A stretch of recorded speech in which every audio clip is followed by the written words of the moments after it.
spectacle, je parlais du spectacle. Et dans ce spectacle, il y avait souvent des éléments qui ressemblaient à du cinéma.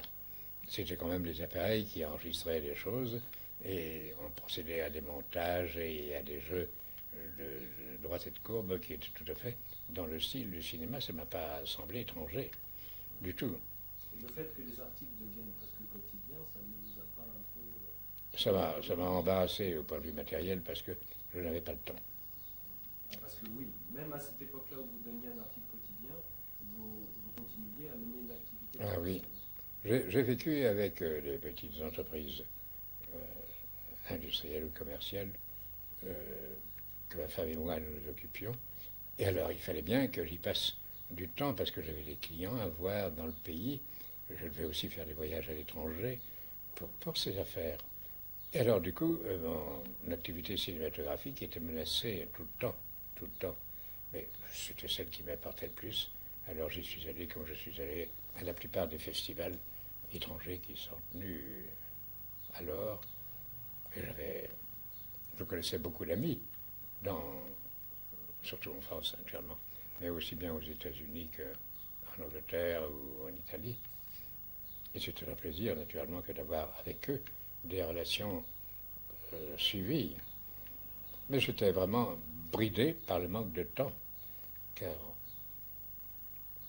sans compter que ma santé n'a jamais été bonne. Dès l'âge de 23 ans, j'ai dû aller dans des sanatoriats, et du coup, j'ai dû procéder à des repos, des séances de repos intégral, etc.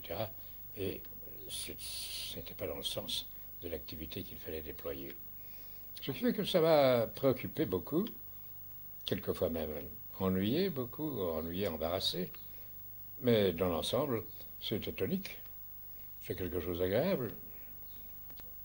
Je ne suis pas ennemi des affaires. J'ai fait des affaires pour ma petite. Et j'ai rencontré là des types humains vraiment remarquables et qui naturellement n'étaient pas intellectuels. Parce que ce n'était pas leur domaine.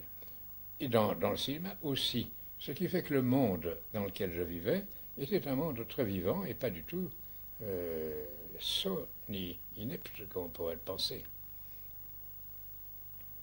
Politiquement, je n'ai plus rien fait du tout. Je n'ai jamais rien fait politiquement.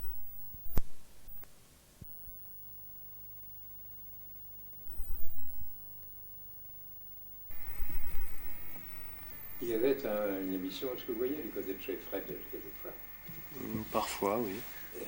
La dernière fois, je ne sais plus qui, il y avait invité. Mais il avait invité aussi une batterie de New York, où les gens battaient en cadence sur de vieilles casseroles ou bien sur les tambours. Et c'était extraordinaire. Un bruit et une sorte de volet qui rendait tout coloré. Le Frédéric Sansa pointe étant déplaisante pour la direction de la chaîne, je crois. Alors, il s'en garde. Vous le connaissez, Frédéric Mitterrand, non? Non, pas du tout. C'est un neveu de François Comté, de la situation en Russie. Alors, j'ai fini par faire un vote neutre, ce qui est le contraire de ce que je viens de dire, en votant pour le FDF. Je me suis dit, après tout, qu'est-ce qui m'importe à Bruxelles? C'est qu'on défende le français parce que les Flamands commencent à nous emmerder. J'étais prof flamand à mon départ, je l'ai raconté dans votre histoire. Et maintenant, les Flamands deviennent cons, nationalistes. Quoi. Il y avait une émission sur les skinheads Quand ça... à Paris. Déficit. Il avait le geste slave. Il avait de grandes idées, mais il ne comptait pas beaucoup. Alors, il s'est écroulé, il a été remplacé par le comité qui est resté en place pendant longtemps, Jean Lay et compagnie, qui n'ont pas cessé de dire du mal de lui, alors que tout le monde m'a dit que c'était un homme charmant et que c'était précisément un homme généreux. Vous venez aujourd'hui, je lui dis que non. Mais elle partait chez sa belle-mère dans les environs ici pour 3 jours.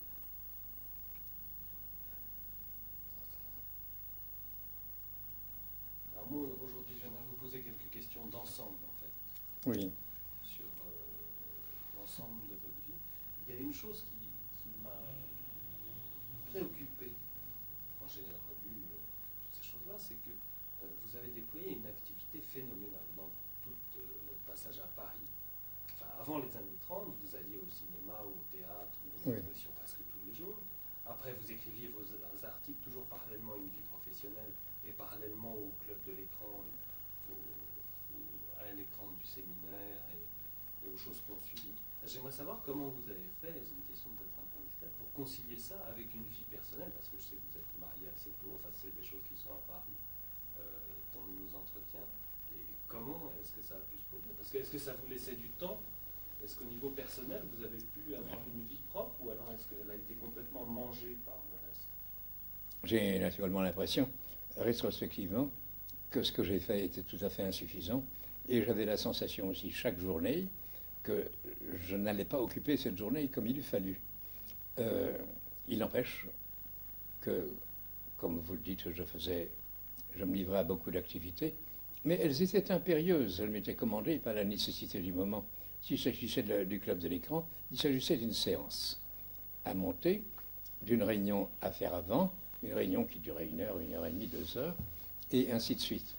Alors, ces choses s'imbriquaient dans mon activité et des éléments de mon activité étaient négligés. Je dirais même que la principale était la plus négligée, qui était mon activité professionnelle, celle avec quoi je gagnais ma vie. J'étais représentant de commerce et souvent j'ai rogné sur le temps que j'ai dû consacrer à cette activité pour pouvoir en faire d'autres. Mais c'était simplement un goût et j'avais naturellement 1000 sollicitations que je n'ai jamais accomplies, ni même approchées d'un contact. Les sollicitations vous viennent à l'esprit, on vous dit oh, pourquoi est-ce qu'il n'y a pas ceci? Et la cinémathèque, pour revenir à ce thème, ça a été une idée dès les premiers temps. On dit comment se fait-il que des chefs-d'œuvre tels que nous les proposions ou tels que certains cinémas les affichaient, que ces chefs-d'œuvre vont être détruits sans espoir de retour? Ça me semblait insensé. Et ça me semblait, d'abord vis-à-vis des autres arts, tout à fait dissonant, mais aussi, en fait, j'avais une émotion et j'aurais voulu que dans 50 ans, d'autres eussent la même émotion. Alors, l'idée de la cinémathèque était venue de l'idée de conserver des chefs-d'œuvre, que la cinémathèque elle-même est un mécanisme extrêmement souple et compliqué et international. Nous n'en doutions pas, mais parce que j'emploie le mot nous, je n'étais pas le seul à penser ce que je pensais. Et il fallait surtout que nous luttions contre le saccage des films. Les meilleurs films étaient coupés, on supprimait telle scène, on a supprimé, vous savez, dans Extase et Machati, la fameuse scène où Île de la Mar apparaît nue. Hein? On n'a pas supprimé dans toutes les copies, mais dans beaucoup de copies. Dans l'opéra de Cassou, on a supprimé des chansons où les gens disaient qu'ils crevaient de faim et qu'il fallait y aller, quoi. Et que la reine d'Angleterre, on s'en foutait. Alors, ces choses-là nous semblaient scandaleuses. Et j'ai eu une idée préalable, enfin nous avons eu une idée préalable, parce que tout ça se faisait au hasard de discussions de comités, et qui avait dit ça pour la première fois ou l'autre, on ne savait pas. Nous avions aussi l'idée de reconstituer, en nous adressant aux auteurs de films, qui pour la plupart vivaient encore, de leur demander de nous communiquer des scénarios originaux. Et à partir des scénarios originaux, d'examiner les copies en cours et de constater les trous. C'était un travail naturellement énorme. Mais c'était, nous semblait-il, une des choses les plus faciles dans l'état du commerce du cinéma. Car pour convaincre un commerçant du cinéma de nos positions et des nécessités de l'art et du spectacle, c'était du travail. Il y en avait qui étaient ouverts, mais il n'y en avait pas beaucoup. Et puis, leur ouverture d'esprit même était fonction de leurs revenus, c'est-à-dire de l'exploitation des films. Et les auteurs de films, même, ou les producteurs, ne souhaitaient pas du tout que tel film, sous prétexte qu'il y avait une scène qui choquait, ne fasse pas de l'argent. On supprimait la scène, c'était plus simple. Là, vous parlez de coupures plutôt commerciales que de coupures dues à la censure. C'était la même chose à nos yeux. En Belgique, il n'y avait pas de censure, sinon une censure pour enfants. Et avec raison, c'était une attitude logique. les films qui venaient d'Amérique, venaient de France, venaient d'Angleterre, venaient de Russie. Ils avaient été censurés déjà dans leur pays quand ils nous arrivaient. Ils n'avions plus grand-chose à faire que pour des détails. Et il pouvait y avoir naturellement des protestations du public belge parce que telle chose était choquante ou telle autre pas. Mais de celle-là, fort heureusement, les distributeurs tenaient peu de compte. Non, il n'y a pas eu. La censure n'a pas été l'élément déterminant. C'était une autocensure, hein, presque toujours. Un directeur de salle avait peur de telles réactions et que tout à coup son contrat d'exploitation qui stipulait que les arrêts dus à des circonstances extérieures n'étaient pas motivés, ne suscitaient pas des indemnités. Alors les directeurs de salle avaient peur. Sans cela, j'ai vu à Bruxelles de nombreux films soviétiques passer dans des cinémas populaires, Rue Neuve, etc., où personne ne savait que c'était des films soviétiques ou qu'ils étaient comme ceci ou comme cela.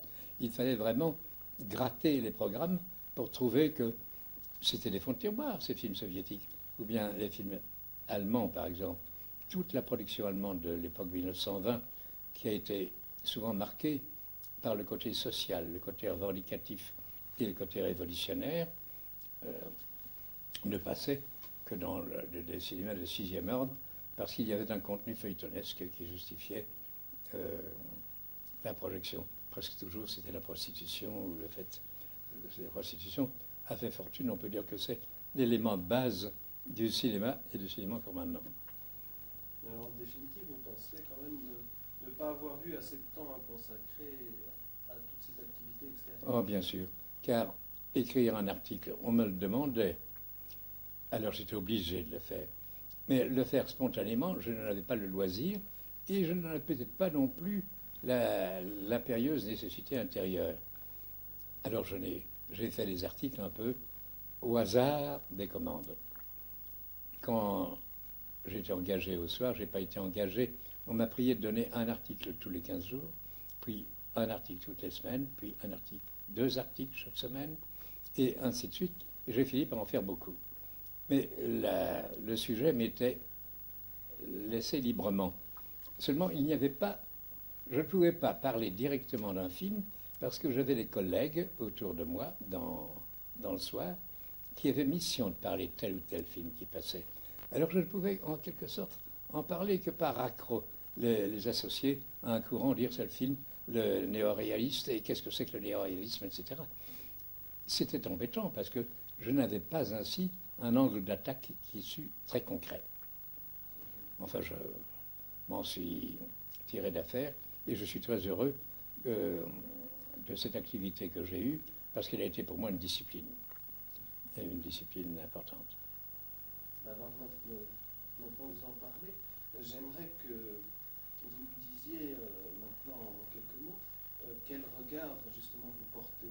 Vous m'avez déjà dit hors caméra, mais j'aimerais que vous le répétiez ici. Quel regard vous portez sur ces centaines, voire ces milliers d'articles que vous avez écrits depuis presque avant-guerre, depuis 1930 et surtout depuis 1945? Oh, c'est plus 1945 parce qu'avant, c'était des articles dirigés dans le drapeau rouge. Je vous l'ai signalé, j'ai écrit une dizaine d'articles qui étaient des articles alors sur des films, mais toujours conçus dans l'optique de la défense des idéaux révolutionnaires.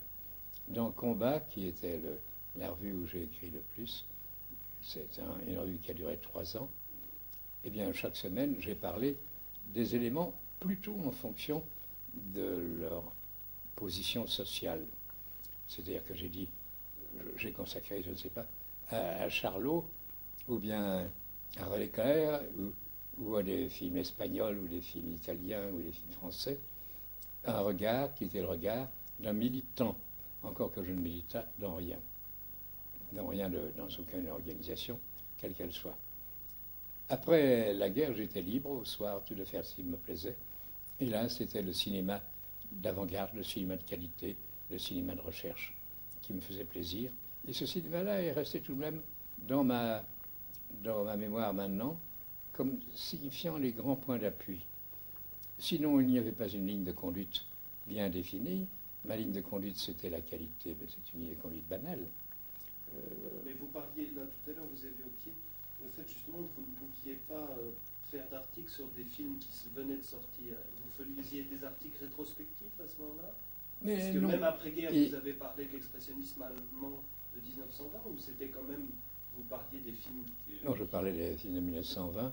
Si je parlais de l'expressionnisme allemand, c'était un article sur l'expressionnisme. Mais c'est le cinéma expressionniste allemand, c'était un sujet. Je pouvais aborder des sujets qui étaient en dehors de l'actualité immédiate. Mais par exemple, pour l'actualité immédiate, quand on a donné Orphée de Cocteau pour la première fois, eh bien, le chroniqueur de service a fait un article sur Orphée, et moi, 15 jours après, j'ai repris le sujet d'Orphée pour en parler autrement, pour en parler, si vous voulez, plus en profondeur, car mes collègues faisaient de l'information publique. Et ce qu'ils disaient était intelligent, mais était trop ramené au contenu, au mot à mot, si vous voulez, de ce que le film disait ou proférait. J'ai beaucoup aimé Cocteau à ce moment-là, encore que avec les surréalistes, j'avais une méfiance sur sur la validité de ses positions. Je pensais que sa poésie était affectée, que tout ce qu'il faisait, c'était un peu du trucage, un trucage que l'on pourrait qualifier maintenant, où le mot est usuel, de génial. Mais c'était quand même sujet à caution. Je n'aimais pas, par exemple, L'Éternel Retour, qui reprenait le sujet de Tristan et Isolde, parce que là, il y avait vraiment un travail, je dirais, terre à terre de la part du cinéaste pour transposer une histoire qui ne devenait plus sous sa main qu'une histoire romanesque et sans profondeur. Le film est de Delannoy. Il est de Delannoy. Oui. Enfin, le scénario est de Cocteau. Oui, mais le scénario est de Cocteau. Hein. Oui, il y a des films comme ça où l'on se trompe de l'auteur. Oui, mais enfin, c'est oui, quand oui. même très influencé de Cocteau, ne serait-ce que par la présence Oui, de Jean et par la suite, il a fait... Est-ce Cocteau encore qui a fait Ruy Blas? C'est pas Cocteau. Là encore, c'est un autre auteur, mais le scénario est de Cocteau. Eh bien, le Ruy Blas de Cocteau m'a semblé assez palo. Enfin, je ne dis pas que c'est un film inintéressant, il est agréable à regarder, mais ça ne me touchait pas. Tandis que Orphée, on descendait plus bas, et le Testament d'Orphée aussi, et comme le sang du poète qui avait précédé. Et là, il y avait des choses qui étaient irritantes et d'autres qui étaient singulièrement profondes ou pleines d'arrière-pensée. À ce sujet, dans mes articles, j'ai parlé aussi des livres de cinéma. Et il y a un livre de Cocteau, Entretien sur le cinématographe, qui est excellent. Hein, qui est excellent comme direction d'esprit et tout et tout. Cocteau s'est un jour payé ma tête. Je ne suis pas sûr qu'il s'est payé ma tête, mais c'était comme cela. Au Festival de Knock de 49, nous avions un journal que nous patronions, qui n'était pas le journal du festival, qui s'appelait le Journal des Beaux-Arts. Et là, il y avait un chroniqueur cinématographique intelligent qui s'appelait Jacques Coupissoneuf. Et ce type a fait un article sur un film de Cocteau qui passait dans le programme. Qu'est-ce que c'était? Je ne sais plus. Je ne sais plus le titre. C'était le festival de 58? De 49. 49. Il y a bien longtemps. C'était peut-être La Belle et la Bête? Non, ce n'était pas un film aussi remarquable. En tout cas, peu importe, le type en disait du mal. Il en disait du mal. Et alors, avec le directeur du journal, Cocteau nous a convoqués, est venu nous voir tout au moins, et alors a joué une grande scène. Et je n'ai pas pu penser après coup qu'elle était purement affectée et qu'il se payait notre tête. Mais une grande scène en disant comment ce pays où la reine des tranchées et le roi soldat, etc., les plus grands morceaux d'éloquence patriotique, et oser me faire ça à moi, le délégué de la France. Et nous avons éclaté de rire après coup, parce qu'on a discuté un peu avec lui. Tout ça était tenu sérieusement, mais je ne peux pas m'empêcher de penser que ce n'était pas... C'était une plaisanterie. Et il avait fait une autre charge. Alors, à la suite de cela, d'ailleurs, les événements nous ayant servi, et le directeur de la revue étant un peu hypocrite, nous lui avons promis que tous les journaux seraient retirés de la vente. Comme c'était un nouveau numéro qui passait le lendemain, nous n'avions rien à faire, il était automatiquement retiré de la vente. L'article n'était pas bien méchant, mais il était négatif. Enfin. Ça, c'était mon entrevue avec Cocteau. Et alors donc, vous avez quand même une vue assez positive de votre œuvre. Et par la suite, quand vous êtes passé à la critique de télévision, oui. Comment d'abord s'est fait le passage? C'était une volonté de votre part ou alors c'est quelque chose qu'on vous a proposé? Non, c'est une volonté de ma part. Je savais qu'on ouvrait la télévision belge. On l'ouvrait parce que la créée, elle existait à Paris. Mais elle existait depuis 3 ans, 4 ans. Et c'était presque impossible d'avoir la télévision française à Bruxelles. La puissance des émissions n'était pas assez forte. Et j'ai eu l'idée, je me suis dit, on va passer des tas de films. Alors, pourquoi est-ce que je ne parlerais pas de ces films-là aussi? Et j'étais même réconforté en pensant que ce seraient des vieux films. Et dans les vieux films, les films anciens, enfin les films périmés, j'étais infiniment plus compétent que dans la nouveauté. Je suis allé voir la direction du soir, où on m'a dit, mais oui, mais faites périmé, mais faites tout tant que vous y êtes.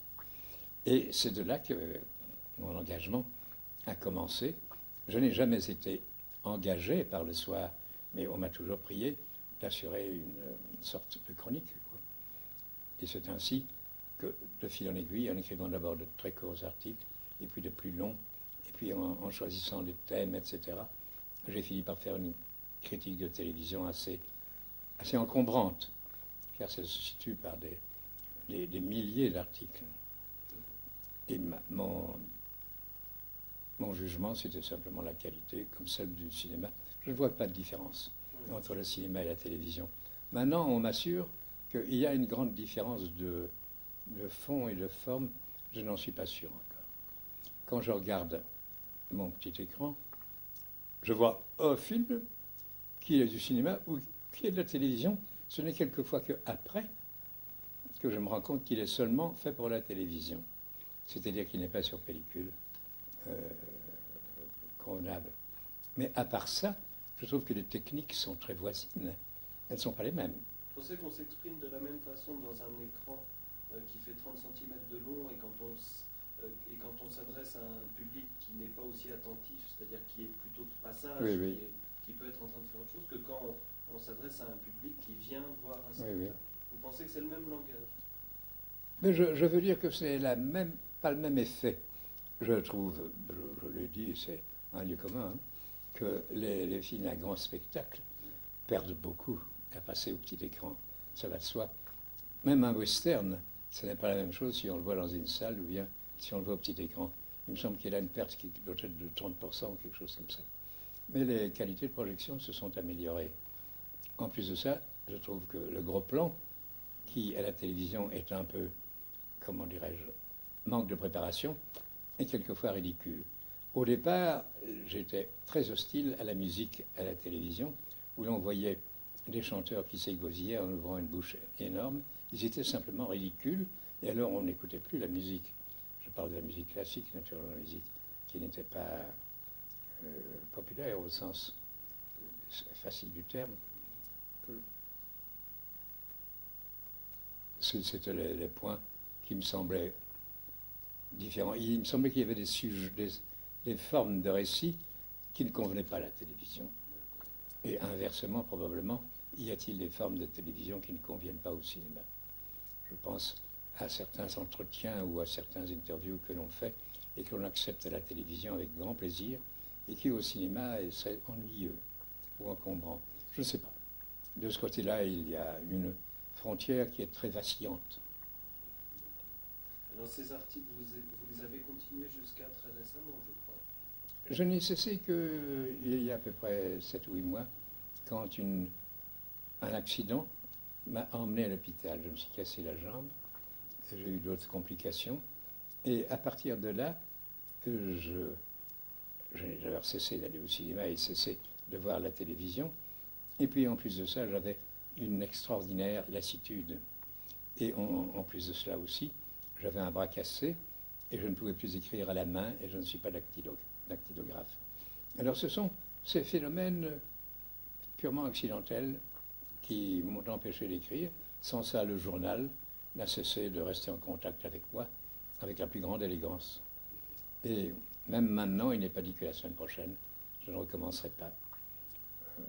Du côté de mes relations avec ce journal, je dois dire qu'elles ont toujours été excellentes, dénuées de toute mesquinerie et dénuées de toute censure. Et sinon, est-ce que, en plus de ces articles sur la télévision, vous avez continué à écrire des articles sur le cinéma? Ici et là, mais pas souvent, parce que je n'avais pas le temps. Une question de temps, pas de volonté. Je n'en avais pas le désir, n'en ayant pas le temps, et sachant que je n'avais pas le temps. Mais j'ai écrit dans diverses revues étrangères, je ne me rappelle plus lesquelles. Message à Londres, Sight and Sound. Mais c'était des collaborations accidentelles comme ça. À Paris, je ne sais plus maintenant. Je ne sais plus. Je ne crois pas que j'ai écrit grand-chose dans les revues françaises. Des revues belges, oui, ici et là. Mais c'était presque toujours ou des réponses à des enquêtes ou des questions. Ou des articles plutôt sur un sujet précis. Oui, oui. Par exemple, je me rappelle du numéro spécial du cinéma belge sur Borinage. Ah oui, oui, oui. Oui, ça c'est une publication qui n'est pas très ancienne, qui date d'il y a 2 ans. Et comme Non, il y a j'avais... 6 ans. Hein? 6 ans. 6 ans. Ah oui, le temps passe. Mais j'avais naturellement sur ce film des vues spéciales puisque j'en avais été l'instigateur et Henri Storck et Joris Stevens ont été bien aimables de m'y faire installer en me demandant de dire le commentaire. C'était très aimable de leur part, mais à l'époque où on a tourné ce film, nous n'avions pas un sou d'argent. Même payer le déplacement de Henri Storck en train jusque-là, ça devenait un problème. Et pour le payer tout à fait, alors tout à fait, personne n'a été payé. Alors moi qui étais occupé par mon travail, je ne pouvais pas m'absenter 8 jours, par ma santé aussi, car je sortais d'un sana et on m'a prié de faire de la chaise longue. Je n'y suis pas allé et je n'ai pas assisté aux prises de vue. Alors, voilà, moi ça me satisfait sur ce point-là. Alors nous avions vu que, en ce qui concerne votre évolution politique, vous pensez ne pas avoir changé de vue, si ce n'est sur les moyens Oui. d'arriver à une société meilleure. Et j'aimerais voir avec vous votre évolution sur un autre plan, qui est votre évolution artistique. Que vous essayez de donner une vue, en définitive, sur ce que vous pensez des arts en général, plus particulièrement du cinéma, bien sûr, entre le moment où vous l'avez découvert dans les années 20 et puis les choses les plus récentes que vous avez vues. Est-ce que vos opinions ont changé? Est-ce que vous êtes trouvé... Non, mon regard a évolué dans la mesure même où mon éducation esthétique a évolué. Mais sinon, ce que j'aimais, c'était ce qui exprimait le côté humaniste des choses et du monde. Et je n'ai jamais changé de ce point de vue-là. Mais la peinture sociale, engagée, telle qu'en Belgique elle s'est fait remarquer un temps au début du siècle, c'est-à-dire des histoires sur les mineurs, sur les corons ou sur les paysans flamands, ne m'ont jamais beaucoup passionné. Tandis que les recherches esthétiques, comme celle de Hans Richter ou de quantité de chercheurs allemands et français, Fernand Léger et compagnie, celle-là me passionnait. Le mouvement surréaliste est en réalité celui qui m'a le plus touché, bien que je ne sois pas du tout un orthodoxe, et que par conséquent ce qui n'est pas surréaliste peut me passionner aussi. Mais j'ai trouvé que dans le surréalisme, il y avait le regard qui me plaisait. Le regard était de retourner aux sources et même au-delà, de trouver la poésie dans les choses les plus triviales de la vie. Et c'est ce que j'ai essayé de faire pour mon compte. Pas plus mal que ça, mais pour le compte d'autrui, alors probablement sans valeur, parce que je n'avais pas l'argumentation qu'il eût fallu pour en faire valoir le bien fondé. C'était cela peut-être. En matière de musique, j'ai été profondément formé par les romantiques, c'est-à-dire la banalité même. En matière d'opéra, c'est Richard Wagner qui était mon dieu. Enfin, j'aimais bien Debussy et j'aimais bien Moussorgsky. Je n'étais pas du tout sectaire. Mais l'opéra a compté pour beaucoup dans ma vie d'adolescent. Et même maintenant encore, si un petit air me vient à l'esprit que je veux siffloter, c'est presque toujours un fragment d'opéra, parce qu'on se souvient des choses qu'on a vues jeunes et pas de celles qui sont vues après coup. En poésie, c'est une banalité épouvantable. Qu'est-ce qui me plaisait? Surtout Baudelaire, Rimbaud, un peu Hugo parfois, Nerval, mais tout ça, c'est l'anthologie de chacun qui a un peu de goût, quoi. Alors, et Paul Valéry, que j'ai beaucoup cultivé un temps, du point de vue alors des essais et de la littérature un peu pointue, c'est André Gide qui a été mon maître. Il était mon maître sur le plan moral aussi, encore que du point de vue sexuel, je n'ai pas été dans le même courant. Mais André Gide, je savais avant coup qu'il allait passer au communisme. Je le savais, malgré qu'il était un bourgeois, et un bourgeois arrivé, et un bourgeois très à l'aise dans le monde bourgeois et enfoncé. Mais je savais, lorsqu'il a fait ce voyage au Congo, avec Marc Allégret, et puis par la suite, quand il est allé en Russie, je savais qu'il était sensibilisé très gravement. Et il est revenu en arrière de la même manière que je l'ai fait moi-même, et que je l'ai fait, à savoir que c'était une expérience passionnante et une mise en évidence de la misère que le monde connaissait et que les travailleurs connaissaient, mais que les remèdes que l'on y apportait étaient des remèdes plus théoriques que pratiques. Mais André Gide a été mon maître. J'oublie maintenant. Il y a 20 ans que je n'ai plus rien lu d'André Gide. Mais son journal est pour moi comme une sorte de petite Bible ou de recueil de références. Bon, ben là, vous parlez surtout des choses qui vous ont frappé dans votre jeunesse, mais par la suite, plus récemment, après-guerre, et même après, dans les années beaucoup plus récentes, par exemple dans le cinéma, est-ce que vous avez été touché par la nouvelle vague, par des choses comme La nouvelle vague, toujours resté attaché à j'ai été un peu irrité contre la nouvelle vague. Parce que, soit, il faisait beaucoup de bruit, les jeunes de la nouvelle vague, je parle de Truffaut, de Godard et d'autres. Et on s'attendait à une révolution. Or, ils ont fait des films comme Papa, qui n'étaient pas différents. Ils avaient du talent ou ils n'en avaient pas. On ne peut pas dire ça de quelqu'un comme Godard, qui quand même a fait... Truffaut a fait un cinéma très classique, oui. En définitive. Mais Godard, même quand il a eu de l'argent par la suite, il a toujours fait des films très en marge et qui reflètent vraiment une expression personnelle. Au temps où la nouvelle vague m'a frappé, c'est-à-dire à sa naissance, de Godard, il y avait Un bout de souffle. Eh bien, Un bout de souffle, pour moi, c'était un film banal.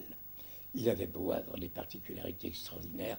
Il y avait une séquence qui durait un quart d'heure et qui se passait dans un lit. C'était peut-être des prouesses techniques de récit, mais pour moi, ça ne signifiait rien. C'était une histoire de gangster, comme il y en avait eu d'autres. Ce n'était pas du tout une nouvelle vague, c'était une ancienne vague que l'on rajeunissait, quoi, qui était rajeunie par un type qui avait du talent, indiscutablement. Ils avaient tous du talent. J'aimais bien Romer à l'époque. Et Truffaut m'agaçait parce que j'avais lu les articles de Truffaut dans Art, et puis j'avais assisté à les conférences de presse de lui à Cannes.